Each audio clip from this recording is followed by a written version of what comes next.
গাজীপুরে আসাদুজ্জামান তুহিন যিনি প্রতিদিনের কাগজ পত্রিকায় স্টাফ রিপোর্টার ছিলেন, তাকে প্রকাশ্য দিবালোকে নির্মমভাবে কুপিয়ে হত্যা করা হয়েছে। সেই হত্যার তীব্র নিন্দা ও প্রতিবাদ জানিয়ে আজকে কমলগঞ্জ প্রেস ক্লাব আমরা সকল সাংবাদিকবৃন্দ একত্রিত হয়ে এখানে হত্যাকাণ্ডের প্রতিবাদ ও মানববন্ধনের আয়োজন করেছি। আমরা তীব্র নিন্দা ও প্রতিবাদ জ্ঞাপন করছি। রাজপথে এমন প্রকাশ্য হত্যাকাণ্ড পৃথিবীর কোথাও দেশে হয় কিনা জানি না। আপনারা জানেন বাংলাদেশে একমাত্র সাংবাদিক নির্যাতন হয়ে থাকে বারবার, যার কোনো বিচার কার্য সম্পূর্ণ হয় না, যার কারণে আমরা সাংবাদিকরা বারবার নিপীড়িত, নির্যাতিত ও হত্যাকাণ্ডের শিকার হয়ে থাকি।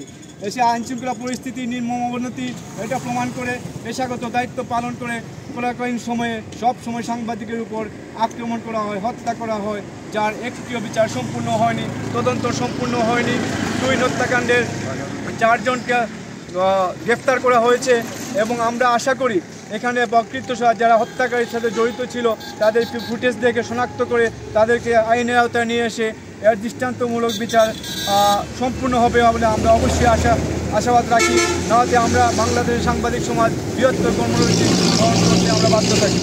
এবারে বক্তব্য রাখার জন্য অনুরোধ করব কমলগঞ্জ প্রেস ক্লাবের আহ্বায়ক MA ওয়াহিদুলকে।